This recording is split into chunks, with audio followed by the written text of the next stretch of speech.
All right, Rabbi, say good morning and a good night. Let us begin. Begin by thanking our sponsors, to thank our Talmud store sponsors for the month of Nisan, to thank Jerry and Appy Applebaum for dedicating all the Shurim and Drushos this month in memory of Basya Bas Chaim and David Ben Avram. Doctors Paul and Linda Weinberg, in commemoration of the yahrzeit of Mordechai Yehoshua, Ben Peretz Moshe Valeah Miriam, Paul and Kathy Pollack and the Schus of Refuah Shlema for Donna Baker Mattson, Stephen Terry Zinn, in gratitude to Hashem for their grandson Bunim Tzvi Hirsch Zinn, Naftali Tilson, with thanks to his chaver Benjamin Wallen for the whole shir Echad Kosher B'Sameach, and Avram and Shendi Kelman in commemoration of the yahrzeit of Bernice Kelman Sarah Braina Bas Yoshua Heschel. We hope that in the merit of our Talmud Torah, all of the neshamas who have an aliyah, the families ein nechama. And indeed, in Meretz Hashem should be a chag kosher v'sameach for all of us.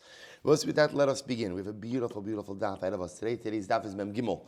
We are picking up on Mem Beis Amud Beis 42b, 20 lines up from the bottom. So remember again, in the end of yesterday's shir, we were focusing on the statement of Rabbi Yochanan. Rabbi Yochanan said that halacha follows Rabbi Yossi. Rabbi Yossi in the Mishnah said that after a woman leaves a marriage, divorce, death of her husband, whatever it may be, halacha l'maisa, she is permitted to go ahead and engage in erisin immediately. Because remember again, there's no concern according to Rabbi Yossi, there's no concern about erisin because she's not living with her new husband. So there's no concern that she may become pregnant. So therefore, erisin is permitted immediately. He said with one exception. The exception was an almana. Right? Because by an almana, by a widow, since there's a din of avelos, a din of mourning, therefore halacha l'maisa, again, she can't get married until after the 30 days shloshim. But otherwise, erisin is permitted immediately. So the Gemara says now, Amar Rabbi Bar Abba Chazar Bar Rabbi Yochanan. Rabbi Yochanan retracted this position. Amar Rabbi Yosef, if Rabbi Yochanan indeed retracted this position, he must have gone ahead and retracted from a Mishnah which was stated in the vineyard. And I will say the vineyard, of course, is a reference to the Beis Medrash in Yavne, which became known as the Kerem B'Yavne, because like a vineyard, because the way that the rows and the benches were situated in the Beis Medrash, it looked like a vineyard, quite beautiful. Tisanya, Amar Rabbi Shmuel Benosh Rabbi Yochanan ben Beroka. Rabbi Shmuel, the son of Rabbi Yochanan ben Beroka, said as follows: Shamati mipi chachamim b'Kerem B'Yavne. I heard from the chachamim in Kerem B'Yavne, kulon tzrichos lahamtin shlosha chadoshim. And I heard that in the Beis Medrash they said every woman coming off of a relationship, be it death, divorce, has to wait 3 months before going ahead and getting involved in any stage of marriage. Amar le Rabbi Yirmiyah Rabbi Zreika, ki elisa l'kamid Rabbi Avo. Rabbi Le, when you come up from Rabbi Avo, go ahead and pose this contradiction to him. Mi amar Rabbi Yochanan halach Rabbi Yossi. Did Rabbi Yochanan actually say that the halacha follows Rabbi Yossi? V'amar Rabbi Yochanan said, halacha kistam mishnah. I will say, in general, we have a concept that a halacha follows a stam mishnah, which means when you have a mishnah without attribution, we assume that that mishnah is authoritative. Because since it's a stam, since there's no attribution and there's no machlokas, it sounds like that is the majority opinion. Utznan, and we learned, Kol anoshim lo yinasu v'lo yisarsu ad shulam shlosha chadashim. And yet, what does the Stam Mishnah say? The Stam Mishnah says all women should not go ahead and do nisuin or erisin until they have 3 months from the conclusion of their previous marriage. Achos besulos, achos beulos. So I will say that's a Stam Mishnah. Again, there's no attribution there. There's no machlokes there. So at the end of the day, it would seem to be that is authoritative. Amar lei, dirama lechaha lo chash lekimche. So obviously, so listen to this. He said to him, whoever told this to you did not properly grind their wheat. And I will say that phrase, that expression of not properly grinding your wheat is today the equivalent of not thinking before you speak. Right? So whoever said this didn't properly grind his wheat. And I will say, you know what happens if you don't properly grind your wheat? Everyone knows what happens if you don't properly grind your wheat, right? You get like chunks of kernels and things, as opposed to fine flour. The idea is actually it's a very profound metaphor. It's the same way that if I don't think before I speak, so often again there are things that come out that are unrefined. There are things that come out that are not properly ground up and thought over. A person has to think long and hard before what they say and how they say it. Failure to do so is like failure to properly grind your wheat. You end up with impurities. You end up with a lack of refined product. Incredible yisod. Stam v'achar malchokisi, because we'll say this is not just a stam mishnah. This is not any stam mishnah. This is what's called a stam v'achar machlokes. That I both say this is actually very interesting. In other words, we're gonna talk about this a little bit. But you could have a concept of a stam mishnah, right? The stam mishnah, which as it sounds, a mishnah without attribution, but also without any dispute. And then there's a machlokes ultimately again afterwards. So what's the halacha when you have a stam v'achar kach machlokes? Ve'in halacha kistam. Shabbos say whenever you have a stam mishnah, and then again a same topic but in a machlokes in another mishnah, the halacha does not follow the stam mishnah. Machlokes v'achar kach stam. If you have a machlokes and then afterwards a stam mishnah, halacha kistam. The halacha follows the stam mishnah. Stam v'achar kach machlokes. But if you have a stam mishnah and then a machlokes afterwards, ein halacha kistam. Ultimately, the halacha does not follow the stam mishnah. Okay, but say just these are important. Like I'm not going to call this like exegetical principles because it's not exegetical, but lamaisa they are important principles which teach us how to go ahead and learn halacha lamaisa from different texts. Mistamich va'azur Rabbi Yavo akased Rabbi Nachum Shamei. Listen to this. Rabbi Yavo was resting on the shoulder of Rabbi Nachum, his attendant. Right, so first you have to imagine the scene, right? So Rabbi Avo requiring assistance, resting on the shoulder of Rabbi Nachum. Mankit va'azal hilchasa minei. So listen to the lashon here. Rabbi Nachum was going ahead and collecting halachic rulings from him. In other words, Rabbi Nachum said like this: if my Rebbe is leaning on my shoulder, this is an incredible opportunity to go ahead and learn from him. So he was asking him questions and collecting rulings from him. We'll say the scene itself is so beautiful that when Jews lean on one another, when we support one another, more Torah and more Kedusha comes from that. So Rabbi Nachum is supporting his Rebbe.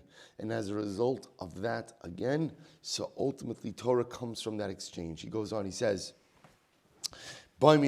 he asked him the following question, Machlokes v'achar kach stam mai. What happens if you have two Mishnayos? One is a Machlokes, the second is a stam Mishnah. What's the halacha? Amrlei, halacha kistam. The halacha follows the stam Mishnah. I stam v'achar kach machlokes. What happens if it's a stam mishnah and then a machlokes? So my amrlei in halacha kistam. The halacha doesn't follow the stam. So we'll say so. Apparently, what comes out is like this: that halacha lemaisa when you have two mishnayos, one a stam, one a machlokes. So apparently, so who does the halacha follow? Whichever one is what last. Whichever one is last. The last one is considered to be the most authoritative. Okay, so the Gemara says, what about this? What happens if you have a stam mishnah, which means again, I will say mishnah without attribution, which sounds like it's the widely held opinion, umachlokes bebraisa. But then you have a braisa. I will say, remember again, braisa is a compilation of rabbinic teachings which were not codified by Rabbi Yehuda Hanasi in the Mishnah. So what do you do with that? Amrlei, halacha kistam. In that case, the halacha follows the Mishnah. Right? Rabbi say, so again, here's what's interesting. Even though normally we say that if you have first the stam, then a machlokes, the halacha follows the machlokes. If the stam is a Mishnah and the machlokes is the braisa, you're going to follow the Mishnah. Interesting. Machlokes b'misnisin ustama b'braisa mai. What happens if you have a machlokes and a Mishnah and a stam braisa? Who does the halacha follow? Amrlei, top of Mem Gimel. Amrlei v'chi Rabbi lo shana, Rabbi Chia minayin lo. so the Gemara says, if Rabbi Huda Hanasi did not include it in the Mishnah, Rabbi Chia, who was the Talmud of Rabbi, ultimately, again, would he know halacha l'maisa? In other words, a Mishnah is always going to be more authoritative than a brisa. That's what it comes down to, which makes sense, because a Mishnah is something that is included, was codified, as opposed to a brisa, which was not. Okay. Amr the Gemara says, we learned about it. So now we're just going to go on a little bit of a tangent. And the purpose of this tangent is really just to go ahead and help illustrate some of these principles. So listen to this. Interesting cases. Masrek shel pishtan. I will say you have a flax comb.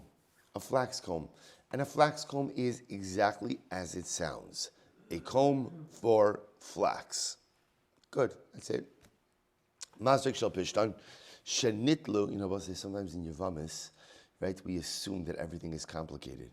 Right, so when you hear about a flax comb, you're like, okay, but who was it married to? Right, it was married to an erva. Was it this? Was it that? It's just a comb. That's it. Really, actually, probably better say like more like a comb. A comb. Good. We'll call it a comb. So masrek shel pishtan. So you go ahead and you have a comb used for flax. Shenit lashinav. Then I will say, imagine some of the teeth. Right, those are right. That's what we call it. Like the teeth of the comb were removed. But 2 teeth were left in the comb. Tameos, they changed it to the Hagos changes to tame. The comb is tame. Now we'll say, let's go back for a second. In order for a utensil to be makabel tumah, what quality does it have to have? Has to be usable. In other words, if a kli is usable in its primary function, then halacha l'maaseh it's makabel tumah. If it's not usable in its primary function, it's not makabel tumah. So when you have, for example, a flax comb, as long as the Gemara is saying over here is as follows: as long as that comb has at least 2 teeth, then it's usable as a flax comb. If that's the case, then halacha l'maaseh it'll be makabel tumah. Good. So the Gemara says, "Nishtayr bushtayim tameos va'achas Torah." But if it only has 1 tooth left, then it's not really usable as a flax comb anymore, and therefore it's tar. Again, remember, tar meaning what? Tar meaning that halacha l'maisa, it doesn't have the status of a flax comb. Not makabel tumah. Now we'll say the teeth themselves, when they are removed, are makabel tumah. Now what's the tooth usable for? So we'll discuss the individual comb teeth could be used to clean out the lantern, or could be used to as a hook, as a peg. So the Gemara says, Shal tzemer shenitlu shinav, achas mi bein sayim. Then I both say not a flax comb, but a wool comb. If you have a wool comb and every other tooth of the comb was removed, tahar, ultimately, again, in that case, the comb is really no longer usable, and therefore it's not makabel tumah. Nishtayru bo gimel b'makom echad tameh. But however, as long as there are 3 teeth for the wool comb left in one place, it's tameh. But if one of the 3 teeth that was left was the outer tooth of the wool comb, then tar. Ultimately, again, it's tar, because apparently, again, the outer tooth is wider than the inner teeth and would not really allow the comb to be fully usable. Nitlu beis va'asalam malaket. If you took 2 teeth out of the comb and made it into a pair of tweezers, so it's meos, then ultimately, again, the tweezers will be makabel tumah, functional kli. Achos v'eskina lener olemituach tmeah. Similarly, if you removed one tooth and used it to clean out a lantern or to spread stuff out on, ultimately it's makabel tumah. The kaimalon dein halacha ka'osa mishnah. And I will say, here's what's interesting. Despite the fact that this is a stam mishnah, right? What we just quoted over here, this is all a mishnah, and it's a stam mishnah. I'm sure that attribution. We will say generally, again, when we see a stam mishnah, we assume that what? The halacha follows this mishnah. Yet the Gemara says v'kaimalon dein halacha ka'osa mishnah. Yet again, we generally establish halacha doesn't follow this mishnah. Amalei bar minei dahi. Leave this example aside. Rabbi Yochanan and Rish Lakish Amar Tarvayu ein zu mishnah. Rabbi Yochanan and Rish Lakish both said this was not an accurate mishnah. Now my taimo, Why is this not an accurate Mishnah? Rav Huna bar Manoach Mishneh Rav Idi Bereid Rav Ika Mishum Dekashya Reish L'Seifa. Rabbi say the reason why this is not an accurate Mishnah is because there's a contradiction between the beginning and the end. Diktani Shelt Semer Shenet Lushinav Achas Min Bein Sayim. If you have a wool comb and every other tooth was removed, tahar. Ultimately, again, the comb is tar, which means the comb is no longer a functional kli, and therefore not mekabel tuma. But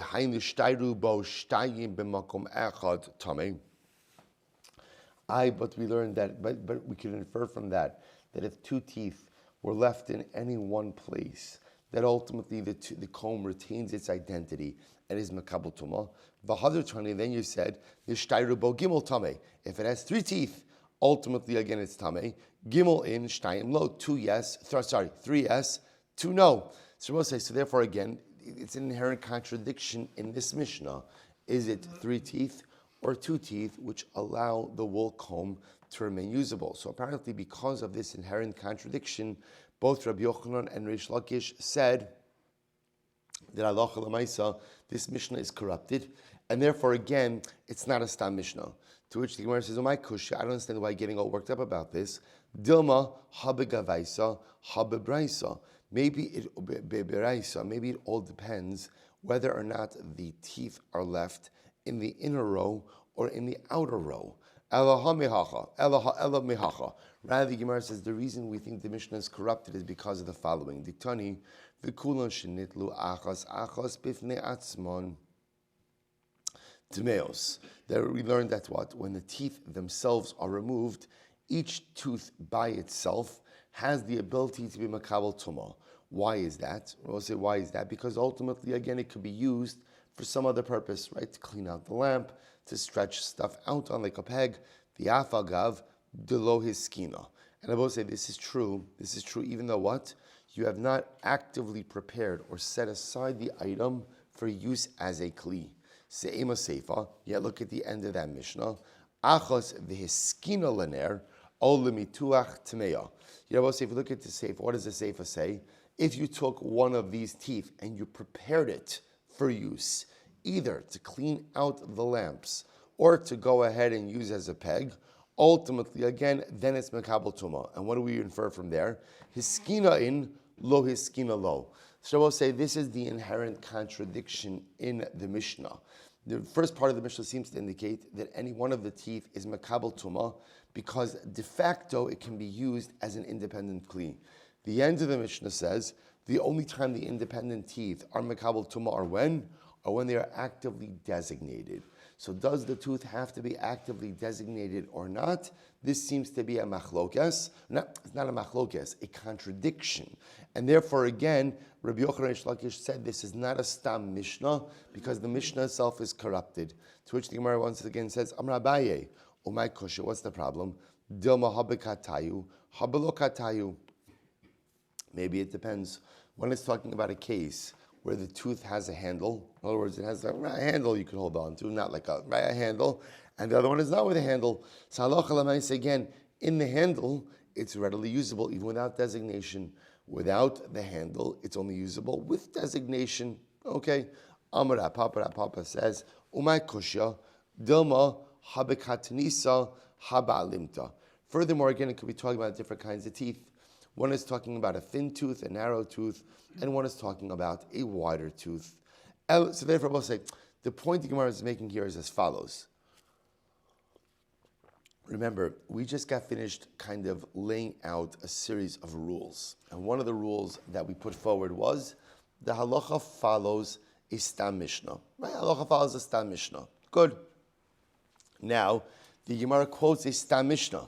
Right? Stam mishnah all about wool combs and flax combs. Good. So we'll say, yet, we said the halacha doesn't follow this stam mishnah, which seems to pose a contradiction to our previously stated rule. To which the Gemara says it's not a contradiction, because Rabbi Yochanan and Reish Lakish said this is a corrupted Mishnah. We're trying to figure out what's wrong with it. It looks like a perfectly wonderful Mishnah. So we're posing all of these questions, and the Gemara is saying, no, these aren't questions. Ela mishum dimisaime ba divanki zudi Rabbi Shimon.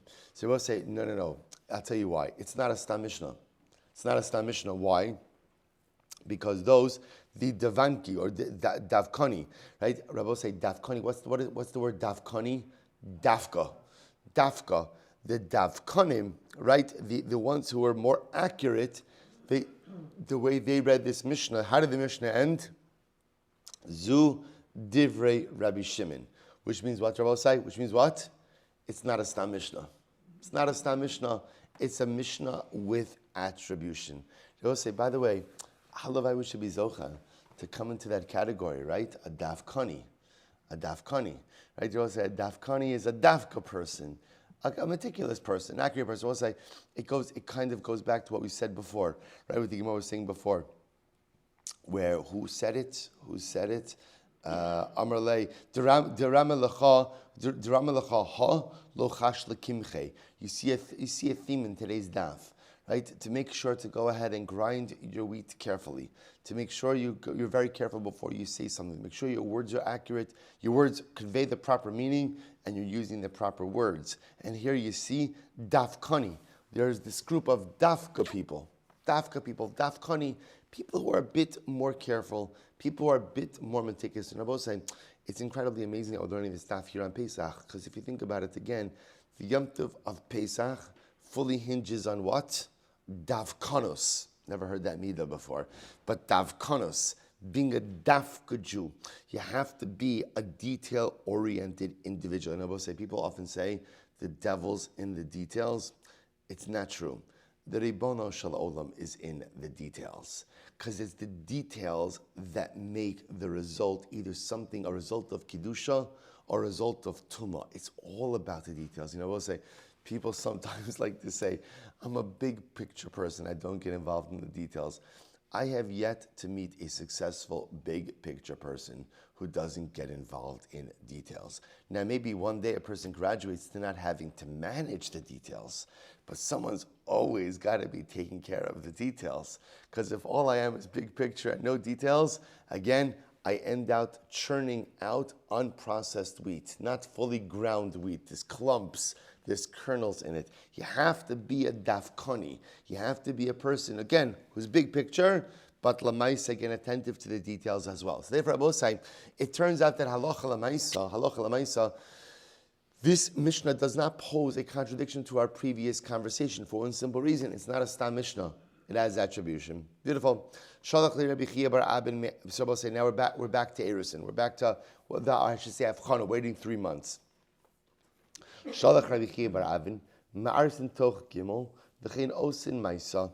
So Rabbi Chia bar Abin said you're allowed to do Erusin within 3 months, and this is what people do. So we'll say Rabbi Chia bar Abin, and this is the sheet of Rabbi Yossi, right? That halacha l'maisa. You're permitted to do Erusin immediate after a woman comes off a marriage. She's permitted to do Erusin immediately. What does she have to wait 3 months for? What does she have to wait for? Nisuin. So the Gemara says, Rabbi Chanina Hagadol, Rubo Shal Rishon, Verubo Shal Shlishi, Vemtzai Shalem. It was actually very interesting. Rabbi Chanina Hagadol said the truth is, even the waiting of 3 months, you actually don't have to wait 3 months. Rather, what do you need? The majority of the first month, the majority of the third month, and the entire second month. Ameimar shari the aris biyom tishim. Ameimar allowed a woman to do Erusin on the 90th day. So I just want to point out, 3 months, just going to say, when the Mishnah uses the word or the term 3 months, what does the Mishnah mean? 90 days. 90 days. Now I will say, so here's what's interesting. So Ameimar allowed a woman to do Erusin on the 90th day. I'm really Rashi that Meimar. I v'haravu Shmuel during Tarvayu tzricha lahamtin gimel chadoshim chutz miyom shemes bo v'chutz miyom shenis arsa bo. They said Tameimar, Rav and Shmuel said you have to wait 90 days, and I will say that's 90 days, not including what? The day the husband died, or whatever they got divorced. Day that we'll call day the husband died, and the day of the Erusin. So you need a full 90 days, not including day of death and day of Erusin. So the Gemara says. No. That halacha was said for a nursing mother. For a nursing mother, she has to wait 24 months, not including the day of death of her husband, or I should say, the day that she began nursing, right? And Lamaisa, the day of Erusin. Itmar derav ushmo dermitarvayu tzricha lahamtin chavtal l'chodesh. She has to wait 24 months. Chutz miyom shenolad bo, not counting the day the baby was born. V'chutz yom shenis arsabo, and not including the day of erisin. I v'ho hahu da'avid sudas erisin b'yom tishim. Listen to this. There was a guy, I will say, who wanted to betroth a woman whose husband had passed away, and he made a whole beautiful sudas erisin, and he dafka timed it for what? The 90th day. And what happened? Va'af sidei Rava l'sudase. And Rava went ahead and told him, sorry, you can't serve the suda. In other words, you could serve it, but you can't do erisin that day. To which the Gemara says, no. Has sudas nisuin havi. That wasn't a sudas erisin, that was a sudas nisuin. The hilchasan, I will say, what is the halacha? Tzricha lahamtin chavtal chodesh chutz miyom shenolad bo, v'chutz miyom shenis arsa bo, utzricha lahamtin gimel chadashim chutz miyom shemes bo, v'chutz miyom shenis arsa bo. And I will say, this is indeed the halacha lamaisa. Whenever we have these rabbinically mandated waiting periods, those waiting periods are self-contained units of time independent of the, we'll call it the event day and the erisin day. When I say the event days, for example, I will say the need to wait 3 months when coming off a relationship is 3 months, not including the day of death of the husband and the day of the erisin, right? So it's 90 days in between, excluding the event days of death and erisin. And same idea, when a nursing mother has to wait 24 months, that's 24 months independent of the event days, i.e. birth and erisin. And I will say that is indeed how the Shulchan Aruch paskins. If we have time, I'll come back to it. But I will say, well, actually, let's finish up the Gemara. Chutz min almana. So remember again, I will say Rabbi Yossi paskin that Allah say under normal circumstances, when a woman comes off a marriage, erisin is permitted immediately. Erisin is permitted immediately, with one exception, which was what? The almana. And why can't the almana do erisin immediately? Why not? Avelos, she's in mourning. Says the Gemara, Rav Chisda, Kav v'chomer. Rav Chisda said he's arguing Rabbi Yossi. I think it's Kav v'chomer that even an almana should be permitted to go and do erisin. Why? What's Kav v'chomer? Listen to this. Uma b'makom shasar lechabes mortali ares. Listen to this. In a place where you can't do laundry, right? You are permitted to do erisin. We're going to discuss about these halachos of Tisha B'Av, right? Makom shemutar lechabes eno din shemutar liares. So if you're allowed to do laundry, you can certainly get married. It's an interesting combination there, right? In a place where you're not allowed to do laundry, you can get married. Certainly in a place where it's mutar to do laundry, you certainly can get married. So, Maggie, what are we talking about? This night, here we go. Shabbos shechal Tisha B'Av b'socha. I will say the week that Tisha B'Av falls out on. So this is the week of Tisha B'Av. What's the halacha? Asr lechabes, asr lesaper ulechabes. You're not permitted to go ahead and get a haircut or to launder your clothing.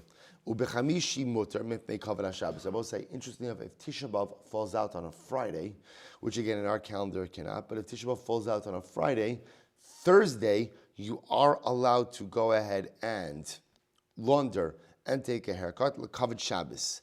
The Tanya kodem azman hazeh ha'amematim miskein. I will say we learned in a brayso before this time. I will say we're assuming right now that before this time means the week of Tisha B'Av. The week of Tisha B'Av. Before this time, ha'am mema'atin be'iskehem, people diminish their business dealings. Milisa militain, milivnos v'lintoa, they diminish building activities, planting activities. Uma'arsin, but you could still do erisin. Avalo konsin, but you can't do nisuin, you can't get married. Ve'in osin sudas erisin, and I will say even though we allow you to go ahead and do sudas erisin, do erisin, you can't have a celebratory meal for erisin. I will say, so what do you see from here? Sounds like what the Bryce is saying is that on the week of Tisha B'Av, even though you're not allowed to launder your clothing, you are allowed, and let's say get a haircut, you are allowed to do erisin. The only week of Tisha B'Av, the only restriction is you can't do a sudas erisin. So we'll say this is the Kav Chomer. So the Gemara says, in the week of Tisha B'Av, you're not allowed to launder your clothing, you're allowed to do erisin. Alachas kama v'kama, when a woman becomes a widow, is she permitted to go ahead after Shiva and launder her clothing? Could she launder her clothing? The answer is yes. So she should be permitted to go ahead and do erisin as well. To which the Gemara says, no. Kitanyahi kodem de kodem. They will say, when we said that you're allowed to go ahead and do erisin, that was talking about kodem de kodem. Not the week of Tisha B'Av, but what? the week before the week of Tisha B'Av. The week before the week of Tisha B'Av. Rashi says, Kodem Azman Azaka, I'm sorry, Kodem de Kodem, last Rashi on the daf, Kodem de Kodem, Kodem Shabbos Shechal Tisha B'Av B'Socha, Dehasa Mutu L'Chabes, Aval Tocha Shabbos Kshem Shabbos L'Chabes, Kach Asram L'Aris. I'm sorry.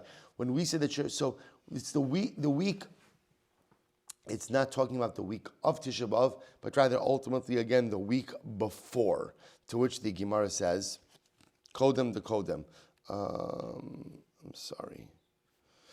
Ta'amarava v'kodem de kodem nami kavachomer. K'sumek kavachomer u'ma b'makom shasali savalitein motali ares. In a situation you're not permitted to go ahead and do business, you are still permitted to go ahead and do erisin makom shemutali savalitein. So therefore, I will say ultimately again, when you are permitted to do business, like for example within shloshim, after a person experiences a loss, ein adin shemutali ares, certainly erisin should be permitted. Lo temad Rabbi Yossi. Omer kol nashim yisarsu, elaima kol nashim yinasu. I will say, could very well be, the Gemara Rava now suggests, Rabbi Yossi ultimately again was not saying you could do erisin. Rabbi Yossi was actually permitted to go ahead and allow women to do nisuin. Nisuin, Amud Beis, the less leil Rabbi Yossi lahavchin. So I will say, how could Rabbi Yossi, so now the Gemara is changing it. The Gemara is suggesting when Rabbi Yossi said in the Mishnah that you're permitted to get married immediately after the one marriage ends, we thought Rabbi Yossi was referring to erisin. But in fact, Rabbi Yossi, an incredible chiddush, he's referring to nisuin. Referring to nisuin. The less leil Rabbi Yossi lahavchin, doesn't Rabbi Yossi require a din of havchana, waiting 3 months before getting remarried? To which the Gemara says, less lay.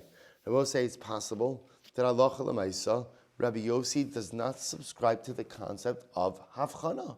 He doesn't subscribe to the concept of havchana. He doesn't require a 3-month waiting period. Now, I will say, so again, just to be clear, there's one case, of course, where everyone agrees you have to wait. And when is that? When is that? Yibum. Right? Everyone's going to agree you have to wait. But it could be in other cases, Rabbi Yossi would not require havchana. Now, I will say, ultimately, again, why would Rabbi Yossi not require havchana? It could be that he does not subscribe to that drasha of lezaracha acharecha that we had in yesterday's daf. Remember again, the whole notion for waiting, right? Aside from yibum, where I have to wait because if she's pregnant, there's no mitzvah of yibum. Not only is there no mitzvah, but Allah wants to be an avera, right? For them, it would be isra eshes ach, it would be arayas. But in other cases, the only reason why we were fixated on determining paternity was for lezaracha acharecha, to know whose kid is who. It could be that Rabbi Yossi doesn't subscribe to that drasha. The other possibility is liolam islay. No, he does subscribe to the drasha. The ema Rabbi Yossi Omer kol arusos grushos yinasu. Oh, Rabbi Yossi is referring to a very specific case. Rabbi Yossi, when does Rabbi Yossi allow a woman to engage in nisuin immediately? When what? When she was divorced or widowed from erisin. Erisin.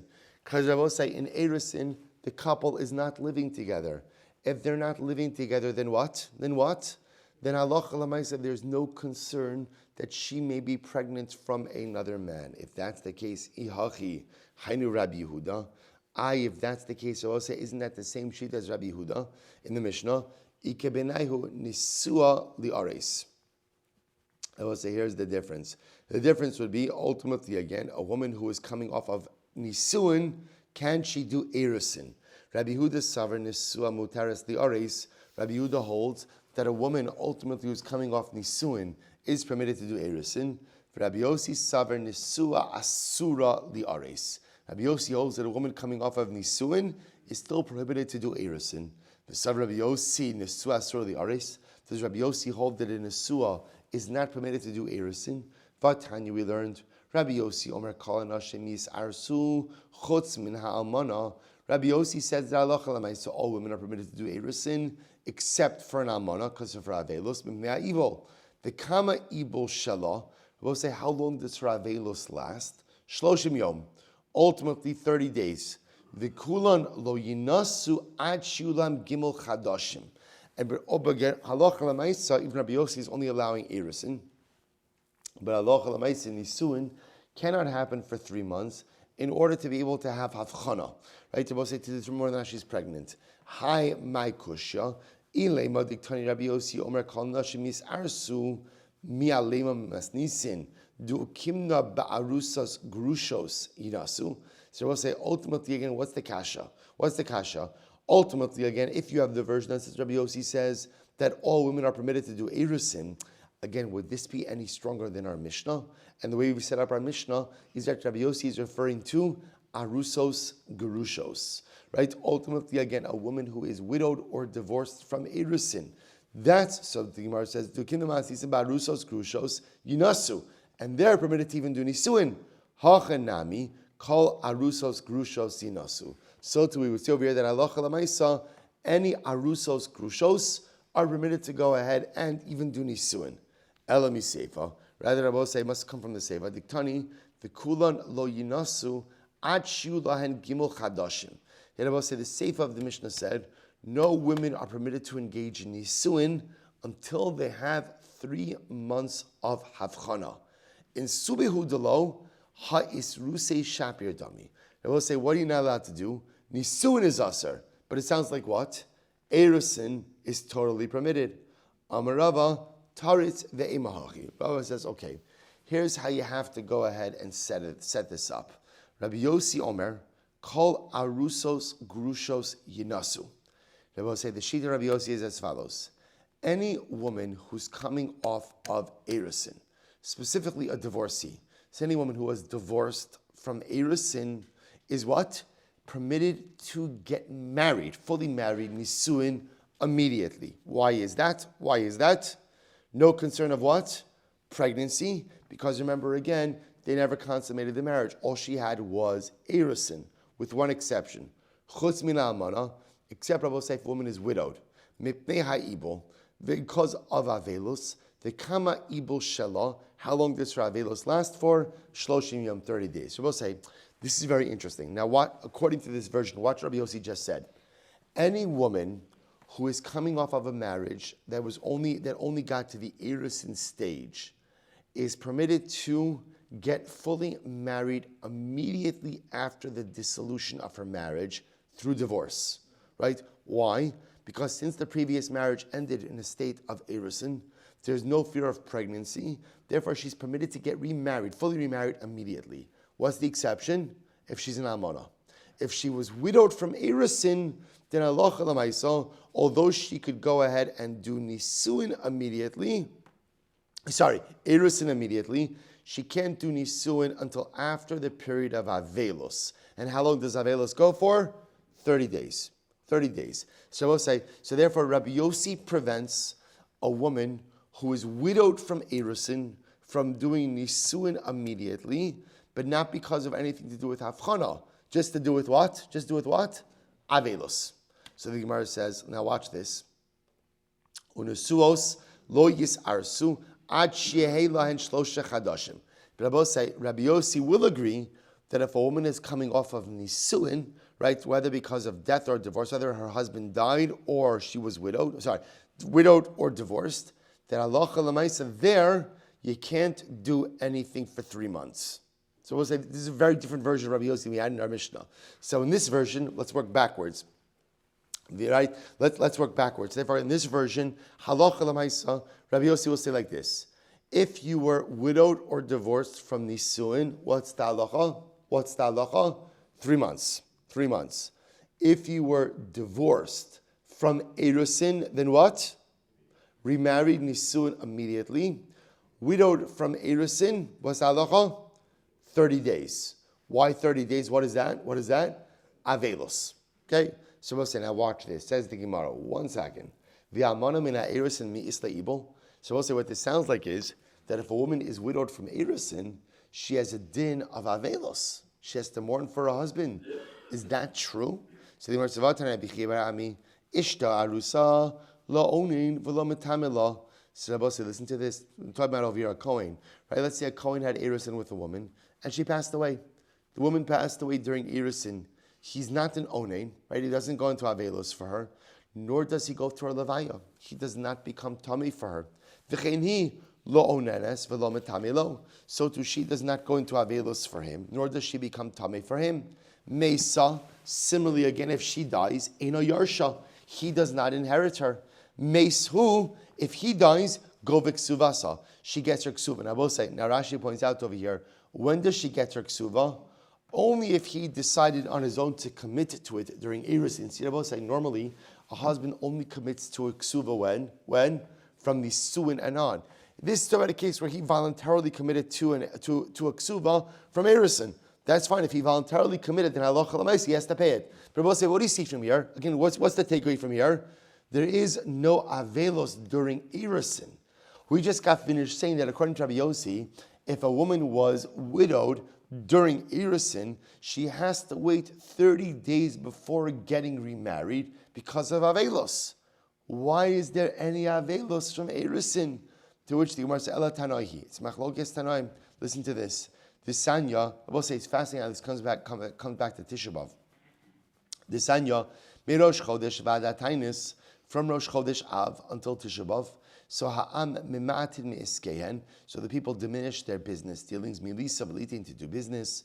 Milivnos, building. Lintoa, planting. Umile ares umilisa. And from Erusin and Nisuin. Right? That's from Rosh Chodesh. Shabbos Shechal Tisha B'Av B'socha, the week of Tisha B'Av itself, what we call Shvur Shechal Bo, Asr l'schaper l'chabes. You cannot go ahead and get a haircut launder. V'asr li'ares, you can't do Erusin. V'yesh omrim kala chodesh asr. And others say the entire month of Av is asr in all of these things. Maskef Ravashi. Ravashi says, so the point over here is, so fine. Maskef Ravashi, Mimad the Ares Mamish. How do you know that when we say that on the week of Tisha B'Av, you're not allowed to do Erusin? How do you know that means Erusin? I will say maybe Erusin is permitted. What does it mean when it says you're not allowed to do Erusin? Maybe that means Dilma Leme Avetsudas Erusin Uda Aser. Maybe that only refers to what? Making a Su'uda of Erusin, a celebratory meal. So the which the Gemara says, Hali Ari Shapir Dami, but actually doing Erusin itself should be permitted. Ihachi Melisa Linase Nami Leme Avesu. That's Nisuin Huda Aser. Halisa Shapir Dami. Well, if that's the case, why don't you say that Halacha Lamaisa? The same way that when it says Nisuin is Aser, maybe Nisuin is really mutter. What's Aser the week of Tisha B'Av? Right? Only a Sudas Nisuin. Hachi Ashta B'Shlama Nisuin below Suda Ika Simcha. So here's the difference. Nisuin by itself without a simcha, without a suda, there's still joy. Erusin below suda, mi ika simcha.